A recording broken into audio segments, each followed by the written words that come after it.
We often hear that history repeats itself. And Rahm Emanuel argues you should never let a serious crisis go to waste. Although their presidencies preceded Rahm Emanuel's statement, both FDR and LBJ, they tended to take advantage of crises to expand government. We also see this today with an increase in government expenditures because of COVID and arguments for increasing the role of government in many areas of the economy. And so we're wondering, is the past prologue for today? And so today's speaker, Amity Shlaes, will hopefully give us some insight on this.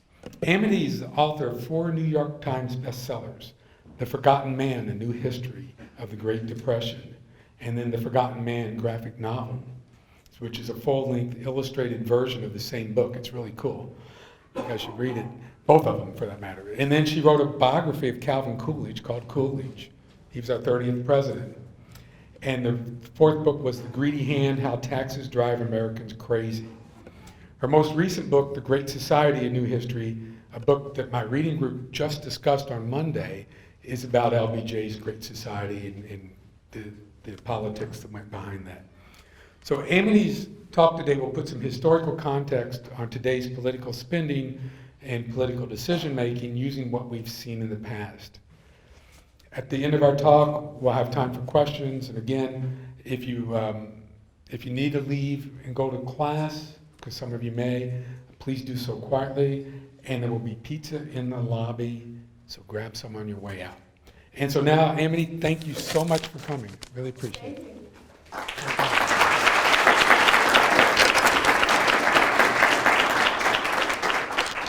If you can't hear me, raise your hand. At any point, I'll stop. I'm honored to be here. I say thank you in the middle of this speech, but I'm pleased to be before the deans and Professor Goldman and all you students. I don't know if you noticed, but a miracle happened this year. The miracle was that we actually got a vaccine. And I guess there was a second miracle, which is the vaccine actually worked, more or less. So if you drop all your qualifications and inhibitions about this discussion and caveats about subsidy and go and look at what happened in the world from the SpaceX craft or from Mars, what happened was a dangerous virus materialized. We hoped for a vaccine. Some of us prayed, and we hoped it would be delivered fast, and it was. And where did the vaccine come from? It didn't come from the FDA. It came from private names, Pfizer, Moderna, and so on. And this phenomenon tells us something. The private sector, aided to be sure from time to time by the government, but still the private sector can deliver a lot, maybe more than the public sector. The private sector this time did more than 1 million payroll security checks or 1 million masks or 1 million social distancing protocols, because what it did was give America the possibility of returning to normal. And what about the public sector? It helped, but it also fumbled, notwithstanding the fact it's led by very high experts, epidemiologists, authorities, political leaders. When you go back and think, there was uneven analysis, advice, or mandates on the masks, uneven responsiveness to the virus, uneven, even sometimes fatal treatments. You think of the ventilators that were used, uneven evaluation of the pace of the threat, the cadence of the disease, the prospects. There's no way around the recognition. In a national emergency, the private sector delivered plus, over-delivered, and the public sector under-delivered. And in a way, this is not a surprise. If you look back in our history, you'll see the private sector often delivers in emergencies, maybe more than we expect, which to me is why it seems curious that we continue to turn so thoroughly, so resolutely to the public sector to handle domestic emergency and to subordinate, to take for granted the private sector as part of the process. I'm writing a book right now, I'm sure you can guess the title, it's called Given, because when we proceed in our analysis, we always say, given economic growth, comma, we'll spend the money this way. What if it's not given, right? But we take it for granted. One of the big first moves of President Biden when he became president was to hang a really pretty beautiful portrait of President Franklin Roosevelt by Frank Salisbury, front and center at the White House.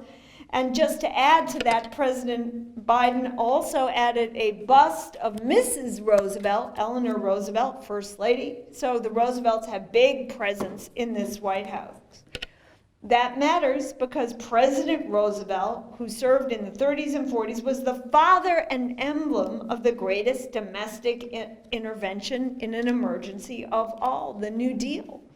The intervention to end the COVID of that period, which was a genuine economic depression, the paradigm for all subsequent interventions. And the signal is kind of hard to avoid from the White House. You can't block it out even with those Bose earphones. The signal is America approves of the New Deal and President Roosevelt, and we want to replicate it. You've heard the phrase New Deal 2.0. That's, by the way, a bipartisan thought. It's not just Democrats who think that. So today, I thought for fun, we'd actually look at the New Deal intervention, the one we honor fairly reflexively, and tell you a story about the 1930s emergency. And we'll call the story the eagle versus the chicken. I tend to give talks with poultry themes. Looks to me like it's still 39 minutes, so my clock is a little slow. The eagle is the government, the federal government, and the chicken is the little guy, the company.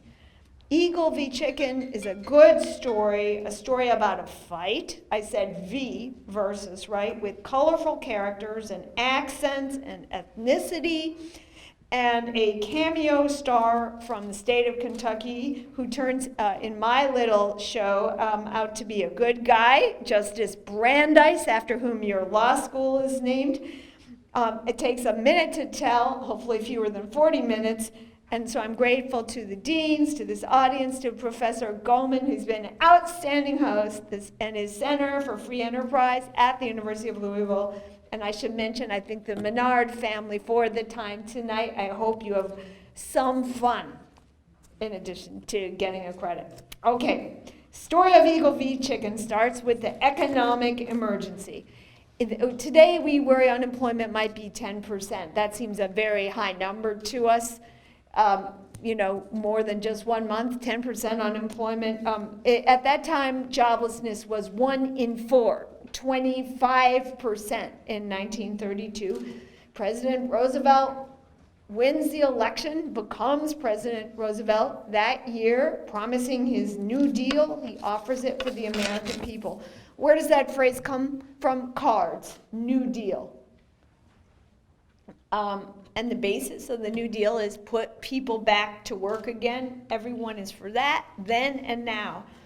The centerpiece of the New Deal, as he crafted it with his advisors, and I talk all about this in my book, Forgotten Man, the sort of flagpole and flag was a new institution passed into law called the National Recovery Administration. And the NRA is the eagle. The emblem of the NRA was a blue eagle, and they had parades, everyone's for the blue eagle, we're gonna get recovery and feel better. For short, it was called NRA. You can't confuse it with our NRA, which has to do with rifles. It was their NRA, National Recovery Administration, and it was this giant new institution tasked with making the jobs, or shaping the economy to make the jobs. And it operated on what were then fashionable economic theories. To insult universities, but theories from the best universities by experts. And one of the theories in the NRA related to work hours. Workers should work on a standard work week, not too many hours, regular days, Monday through Friday, Saturday, maybe not Sunday. Okay, that sounds kind of normal. Another theory that was that wages should be pushed upward. Workers deserve that. There was a kind of labor movement component to it, i.e. there was a wage floor. Well, that's a little difficult if you're an employer and the depression is on, you don't have a lot of money, but okay. The higher wage idea was also an early version of what we would call Keynesianism, but Keynes was just writing his books right then. So let's call it proto-Keynesianism. And along with that was the idea of if a worker is paid more, you get a higher wage, well, then he has more money and he'll spend the money. And even Henry Ford was for that. Henry Ford said, pay an auto worker better, and he'll, you've heard the phrase, maybe buy back the car. He'll shop, and that will energize the economy. But remember, Henry Ford's choice was voluntary. As the chairman of his company, he decided that. And here in the NRA, this was a law, wage floor. You have to pay more regardless of what the business status, the budget, the revenue of your company. Prices were dropping in this period. No one knew exactly why. People today still don't know why prices go up or down. They pretend to explain, but they don't always know. The philosophy at the time was that prices were dropping because of too much competition. Well, competition pushed prices down, so competition, they actually taught this, had to be curtailed, and the NRA told businesses to push their prices up or they would be in trouble, and by how much. So a price floor, a wage floor. And another theory related to, I would call it the economy of scale or assembly line theory of recovery. Assembly lines are faster and they can be more efficient. We all know the videos of the assembly line at the Ford factory from the 1920s, but they took the assembly line idea everywhere. And a faster assembly line is always better, even to retail. So in this conception, if consumers dally and say, I would like my latte maybe soy, maybe with whipped cream and soy, well, they're holding up the assembly line of the vendor, right? It takes him a little long to fulfill the order, and maybe then there are fewer sales in an hour, and therefore the economy isn't going to recover as fast. So consumer choice was the enemy of recovery under the NRA.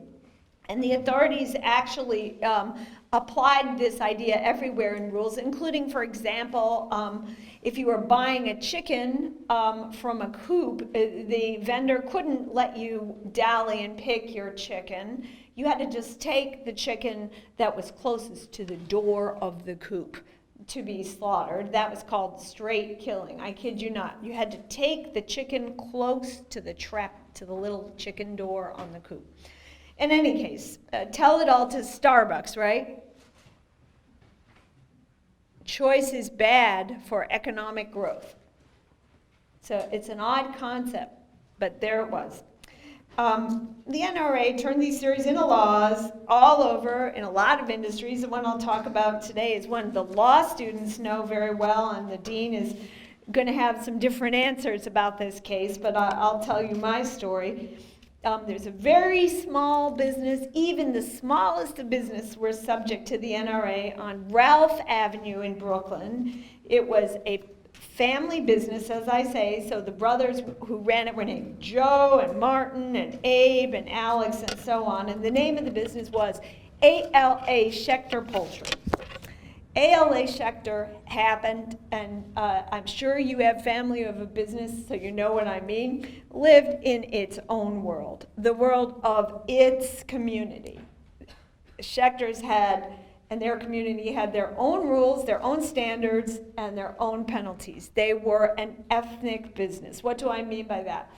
They were special butchers for other Jews and cut the meat a special way that other Jews asked for. That is particular to their community. In fact, the name, is anyone in this room Jewish? Okay, so forgive me if I make some errors. Pardon me. The name Schechter is actually from the Jewish language, from Yiddish. It actually means butcher. Their dad was a rabbi and probably knew a lot about slaughterhouses as well. So what they were following, these men in Brooklyn who had come from Europe rather recently with their father, they were following traditions that were 200, 300, or 500 years old. And I think you all know what that's like, whatever tradition you're in. The market, does any of you ever have a parent who liked to go to a market to buy food? Maybe fresh food? Maybe they wanted to pick their vegetables. Maybe they wanted to pick their meat or their fish. Why do you want to pick the fish? To be sure it's fresh, right? There were also rules associated with the way they were butchers. They didn't work on Saturday, that's a Jewish Sabbath. They worked on Sunday, that's not Sabbath to them. And if they didn't follow their rules, something happened to them because they were in their community. They would face penalties from the jurisdiction they served. That would be their community. From their dad, listed in the US Census as a rabbi. From the big rabbi in their community, the top clergyman, whoever that might be. And if the big rabbi said they did something wrong, that their chicken was cut the wrong way, or if, heaven forfend, I hope you're laughing, they sold a bad chicken, well, what would happen to them? They would be excommunicated. They would have a boycott. It would be boycott the Schechter brothers, right? And that would kill their business. So a very stiff jurisdiction, a very stiff penalty if you mess up. The chickens better be good. And you imagine the pride of the profession and the professionalism that's involved here. It's a different professionalism in an era before antibiotics and before refrigeration. Meat could be poison. It could have bacteria. And your name is on it. Pride is, those of you in business school, pride is a big source of growth and energy in business. In a law firm, if your name is on it, you hang your shingle out, well, that matters a lot more than when you're working for a firm with someone else's name, doesn't it? And to the Schechters, the NRA and its rules, this entity, the government, Washington, seem very far away. They might have heard of the NRA. Businesses in that time had to hang a blue eagle in their window to show they were compliant with the NRA. We don't know if they did or not, maybe. But otherwise, it was kind of distant. By the way, these fellows did not speak very good English and probably didn't read English newspapers. They read in their language. Do any of you know people who read the newspaper in another language or watch TV in another language, right? They're not bad. They're just in a different situation. And they're getting the news through the filter of their community. But they had to wake up one day because a knock came on the door. Or maybe the door just opened. I think it was a knock. And a man comes in. Well, he's from an authority, the NRA Code Authority. He's got a notebook and he's writing things down. And you know how when you get in trouble with a teacher or a regulator, or anyway, with someone, with a coach, with a ref, you remember that person's name, right? So this was a name they would remember forever. The name of the regulator was Philip Olampi. And I followed him after all this and saw what he did. But anyway, there he was, kind of the government policeman. And he asked a lot of questions. How many hours did the butchers work? When did they work? How were the chickens sold? Did the customers have time to pick their chicken? Because that's a crime. And how did the Schechters know their chickens were healthy? Well, they look healthy. Well, and there it was. And the Schechters pretty fast noticed something, which is this man who came from the government, from the new code, from the NRA, was a little bit rude. He started to scare the customers. You know, when you go in the shop and there's a lot of police, you kind of feel like what? You want to leave, right? You don't want to stay in a store where police are busy, right? You're like, I can go next door, right? Another time, see you, got to go. Well, the Schechters had that feeling too with the regulator there, and when they kind of shut him out, next time he came back with a real policeman, maybe wearing blue, And they were even more nervous. And later one of the brothers recalled the way it was. Mr. Alampy said some bad words to them in front of a customer. And I'm going to read you some of their testimony. I'm going to talk the way they talked. And this is what Mr. Schechter said, remembering. When Mr. Alampy said the curse words in front of my customers, he said, that hurted me a little bit. I took him aside, Mr. Alampy, and I said, you can't be rude to my customers. After all, the customer could go next door to another chicken business and get just as good chickens without any scary hassle with the police and the man from the code authority. So what happens next when you're in trouble? A letter comes, right? When the letter came, the Schechters were not surprised. They had been in trouble before in their life, but what perhaps did surprise them was the name of the law, the code they were now alleged to be violating. It was so long it was hard to understand. The full name of the code for them, their code, was the Code of Fair Competition for the Live Poultry Industry of the Metropolitan Area in and about the city of New York. And they were probably surprised by the rules when they confronted them. It mandated no consumer choice, but rather that straight killing, just taking whatever chicken was at the end of the coop. Sort of mechanically. Their customers savored the right to pick, the way a college student does savor the right to select the various details on his latte. There's also a serious business reason on their mind that this is disturbing. Without the benefit, without being able to offer the benefit to pick, the Schechter shop lost a market advantage. They were no longer any different from a supermarket, right, where you don't really pick a live chicken. And the supermarket had an advantage the Schechters didn't have, which is pre-cut meat, dressed meat, and refrigeration. So they were afraid.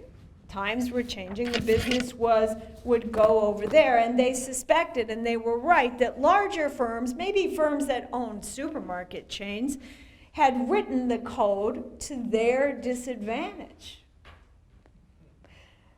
But what shocked them most was the indictment, not from a local policeman or or by a local prosecutor, but from the high and mighty U.S. Justice Department. 60 counts. That's a lot, right, Dean? 60 counts. The Justice Department contended the Schechters had paid their workers too little. They had worked their butchers too long. They had worked them the wrong hours. They had worked them the wrong days. The Schechters had sold at prices that were too low. They had permitted customers to pick their chicken at whatever pace, slowing commerce. And the kicker, the federal government contended the Schechters had sold a sick chicken. So in the annals of the law, this is the sick chicken case. They had, quote unquote, knowingly, willfully, and unlawfully sold for human consumption an unfit chicken. Shame before their community, their father, terrifying. The law had teeth in it. Some of these indictments were felonies. If they were convicted, that meant they could go to jail. And what would their wife think? What would their mother-in-law think? What would happen to their business? And their gloom certainly deepened when they realized they weren't just any case. The government was trying to decide whether they would be the test case for the NRA's very future in existence, to prove the NRA was a good thing. The latter turned out to be true. In the documents, there's a quote from the authorities: "We are going to get an indictment and convict the Schechters, and that will be the whip over it." That is, these people are going to justify the NRA, their crimes. And suddenly the whole nation is talking about the Schechters, and papers are writing about the Schechters. And the papers knocked the Schechters, and they were nasty. They called his lawyer a hawk-nosed lawyer. And their lawyer, Joe Heller, was like them. He was an immigrant. He wasn't from Harvard. He went to Brooklyn Law School. And the papers made fun of his accent, and a columnist kind of replayed the bigotry. Later, a national columnist, he said, Brooklyn was a place where the kosher butchers of the city work in filthy blood and chicken feathers, and these fellows, they operated jointly a prosperous pair of smelly chicken companies. That's pretty mean. Well, they are smelly, that's the way it is, and it's pretty mean. So let's imagine the first trial. Big courthouse, maybe the dean's been there, still there by the Marriott and the Brooklyn Bridge, on the Brooklyn side, just across the river from Manhattan. Marble halls of justice, very beautiful. The government attorney was named Walter Lyman Rice, later became a big executive at Alcoa, Harvard Law. The Schechters are scared. The prosecutors enumerate their sins, they bow their heads. And I'm going to read to you from the testimony. I've shortened some of this, Dean, but I retrieved it out of the basement of NYU library at the law school. Okay, so, ready? Prosecutor to Schechter. You are in very keen competition with and Schechter. Remember, they don't know perfect English. Schechter, I do not understand the question. Prosecutor, do you know what competition is? I do. Yes, sir. There's a lot of competition between you and your competitors, is there not? Schechter, there's a lot of competition in every other business. Same thing. Prosecutor, yes, and the competition in the whole slaughterhouse business is very keen, is it not? Schechter, defending himself, well, it is keen in every business the same way. It's not merely the word keen that Schechter had trouble with. It was also the difference between the law on the one hand, the language of the law, and the language of markets on the other. Rice, the government, was saying the economy must operate one way because the law said so. Schechter was saying it could not. The market has its own laws, the laws of chickens, competition, and profits. Testimony goes on. I sometimes have my students read this aloud. Prosecutor, you are an expert? Little chicken man, I am experienced, but not an expert. Prosecutor, you are not an expert on the effect of competitive conditions upon the prices of live poultry. Well, I am experienced. Are you an expert? Schechter sighed, I am not an expert about anything. Demoralized, right? The prosecutor really browbeat his defendants. You have not studied agricultural economics or epidemiology. One could say, no. Or any other sort of economics. No. What is your education? Very little. But after a while, the Schechters and their team, it's not just Schechters, but their friends and their colleagues and so on testifying, fight back. Schechter sighed, in my business, I am the best economist. Prosecutor, how is that? Schechter's side gets a little nervous. In my business, he qualifies, I am the best economizer. Prosecutor mocks him. I like to have that word spelled in the minutes, just as he stated it. Schechter sighed, I do not know how to spell. The little chicken still fights back, though. You are against the code, aren't you, prosecutor? Schechter sighed, certainly. That pride. For what the trial is revealing is something that happens to be being revealed, that is revealing all over the country. This is 1934. The big economic theories of the law aren't working. Businesses have to compete to survive. The NRA worked against common sense, and the economy generally was beginning to talk back too. It wasn't recovering. There weren't a lot of new jobs except the fine ones the government made, which it did.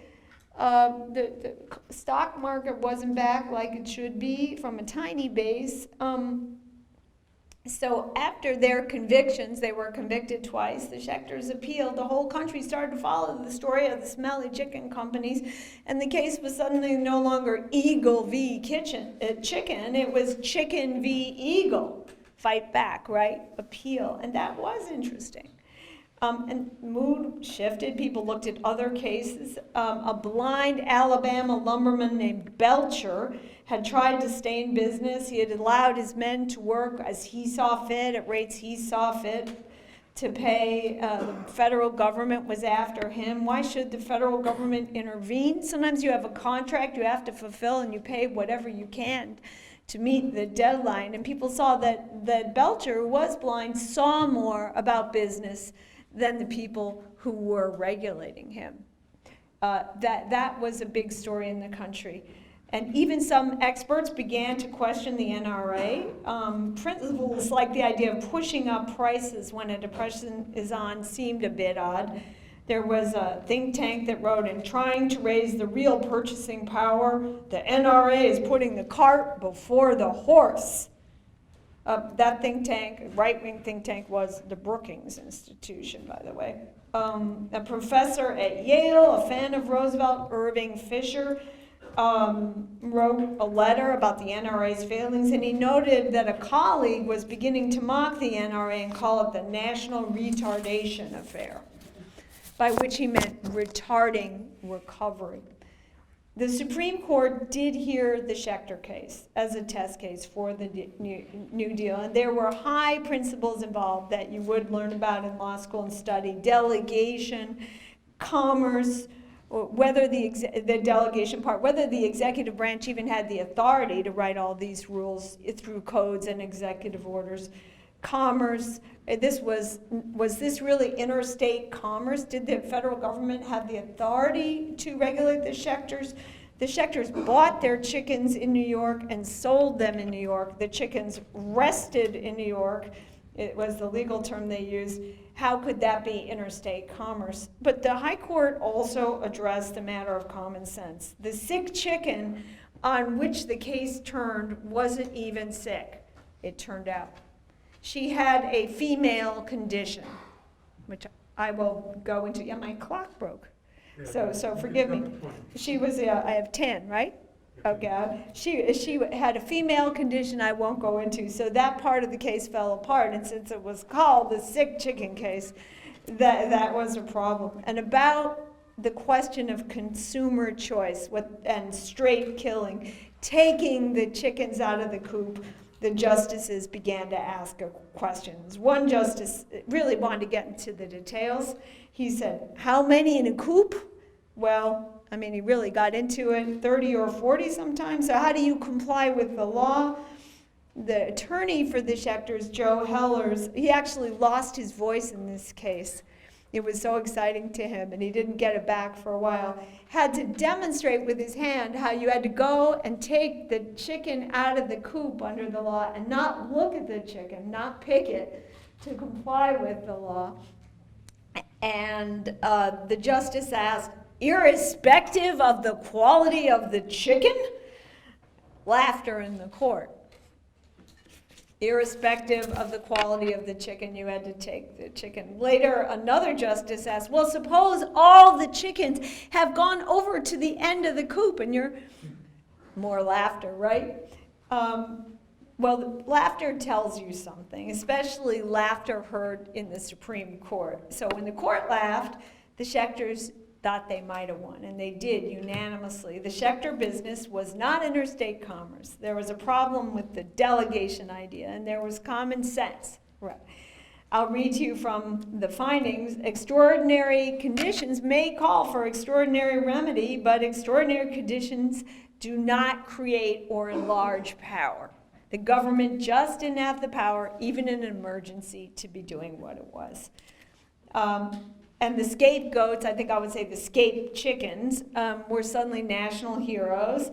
That the court said that the New Deal's centerpiece, the NRA, had to be thrown out bone and sinew. It was punning, just as the papers had. The chicken had slain the eagle, and family pride was restored. Mrs. Schechter even wrote a poem, which I've printed in some places. It rhymes. It's kind of very rhymey. I'm through with that experience, I hope, for all my life, and proud again to be Joseph Schechter's wife. It was Justice Brandeis of Kentucky Kentucky, here is the cameo, who cornered several White House attorneys in the cloakroom of the Supreme Court after. And he said, essentially, young men who work for the White House, go back to the White House and tell the president this business of centralization is over. And he also added a point that's relevant to Louisville or to Cincinnati or to Columbus. Go back to your towns, young lawyers, and work there. Get out of Washington. You can do more good at home, which has some wisdom even for today. I think it's important to note that around this time the economy picked up a bit. There are several reasons, but doubtless one was Schechter, because essentially what that case did was draw a line in the sand, and the line said that probably the New Deal won't go farther. Probably it will retreat, retrench, and be more logical in many areas. President Roosevelt was much loved, deeply popular, but he would never go again as far as the NRA when it came to regulating the economy. Conclusions for you vis-a-vis today. What we do in an emergency looks important, may be necessary, but can look a little silly as the emergency passes.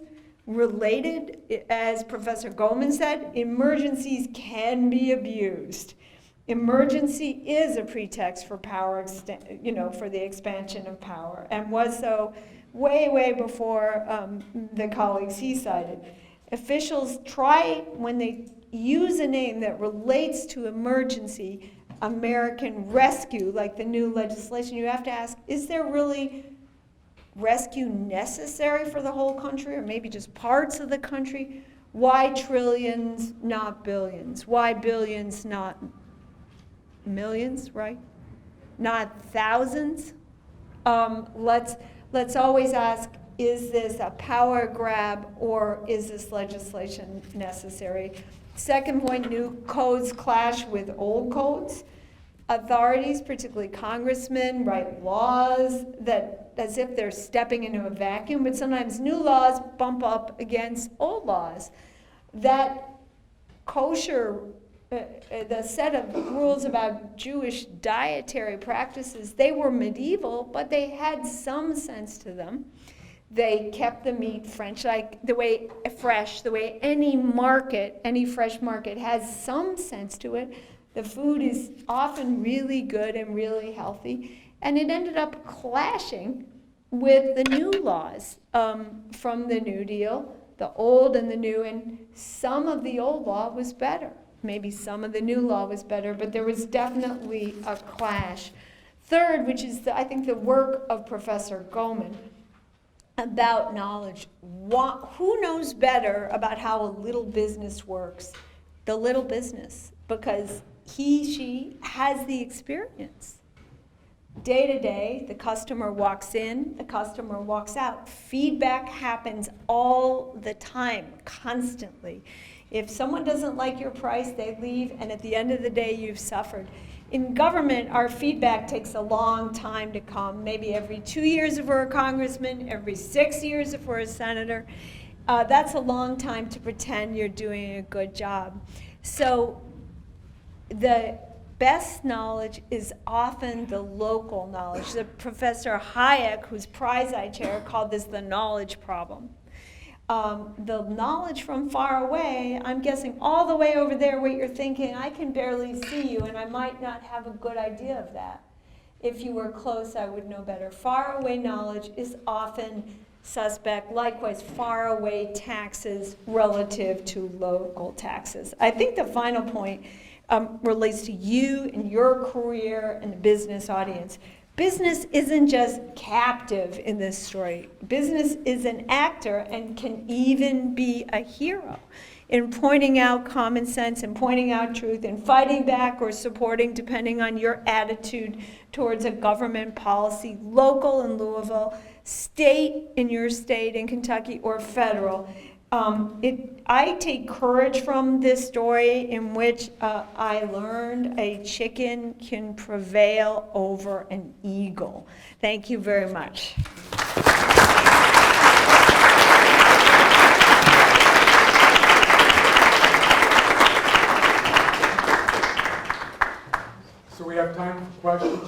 question, microphone back here in the back, please step up. But I'll ask the first question because I have that prerogative. So, what kind of policies today would you say where we have these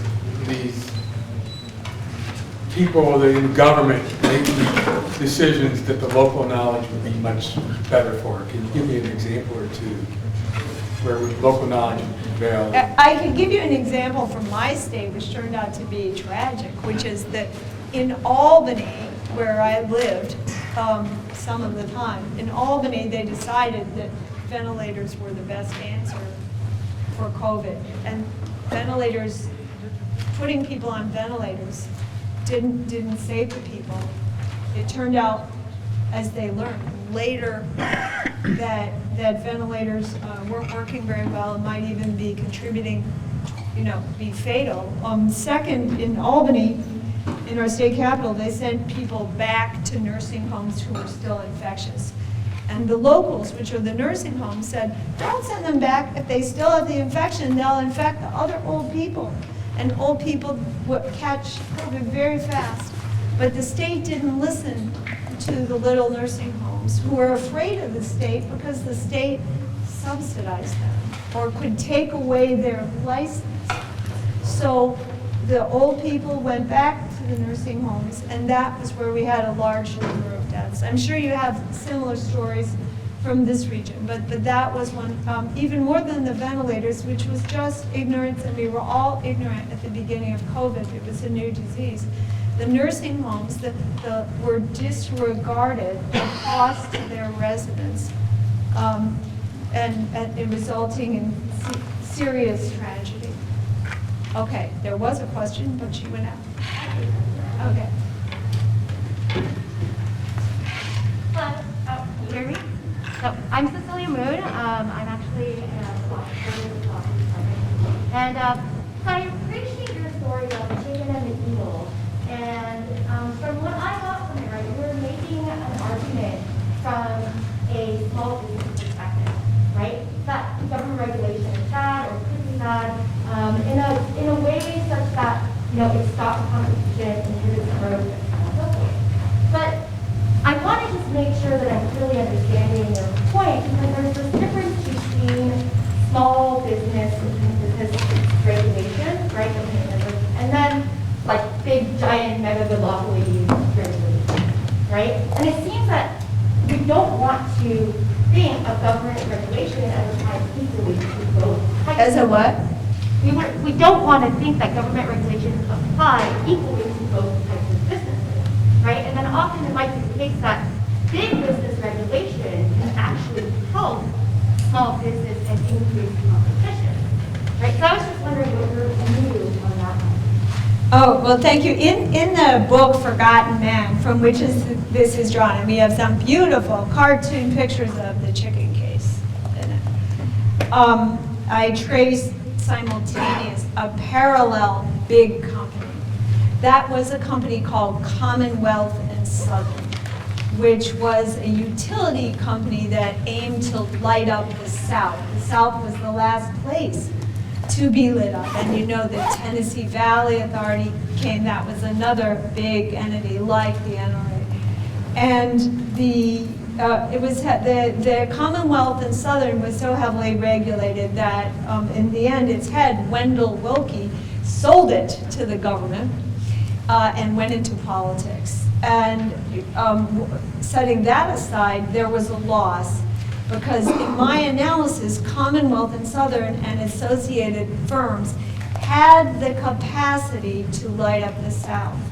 But they were deprived of it because of overly aggressive regulation. In specific, the Public Utilities Holding Company Act of, I'm now the dean here, I'm getting self-conscious, but I believe 1935, which the big utilities, giant evil companies called the Death Sentence Act, and evil I put in quotation marks, because they were so constrained by that law, they couldn't raise money, they were crippled, and they more or less went out of business or ceded ground to the public sector company, the Tennessee Valley Authority. So I think regulation of big companies can also be suspicious. Antitrust is a questionable doctrine because it's so random.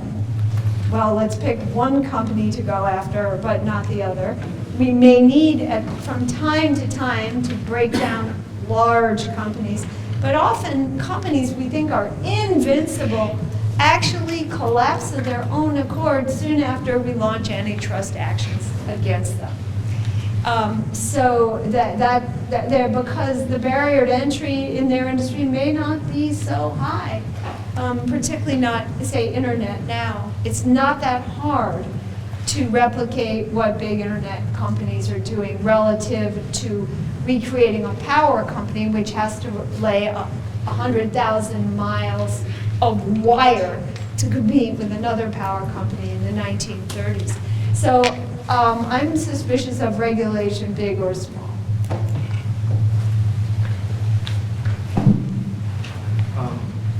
So I'm a political science major, which makes you even yes. I hope not. But so when I look at the global market and I see the efficiency of China, I see how they have merged kind of the biggest fears of classical liberalism, which is that increasingly authoritarian power structure with the hyper-efficient market.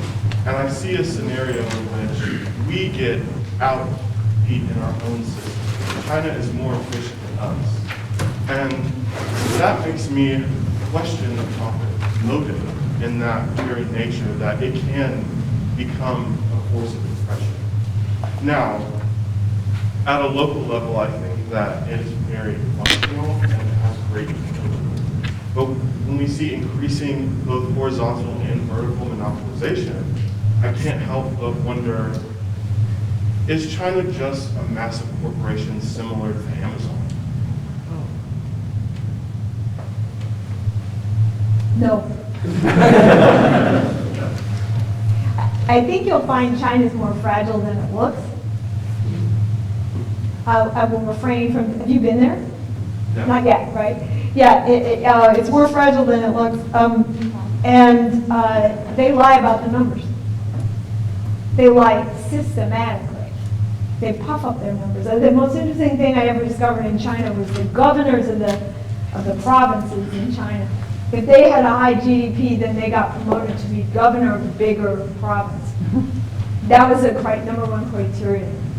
When I was over in China on a trip, and I thought, well, that is an interesting criterion, because GDP is a fuzzy number anyway, easy to pump, and any activity practically makes GDP bigger.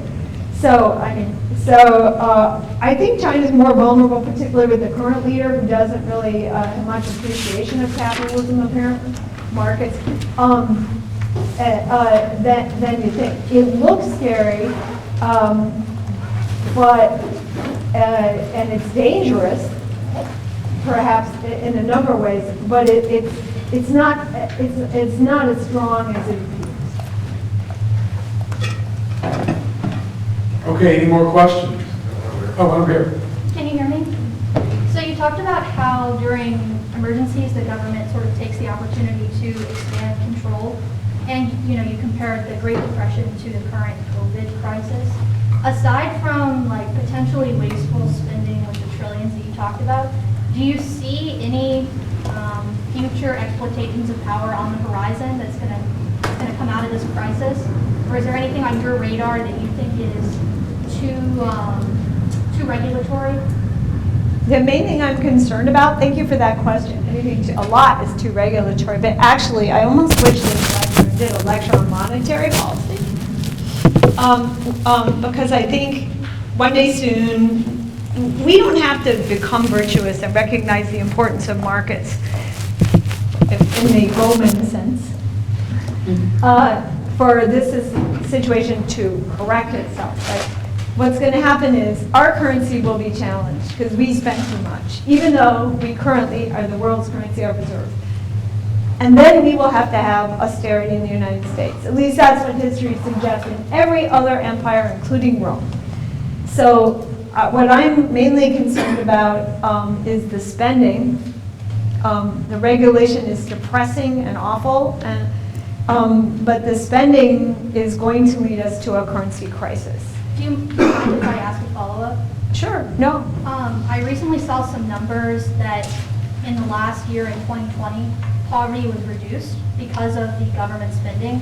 So how do you sort of like reconcile that with your view that decreasing regulation actually leads to less poverty?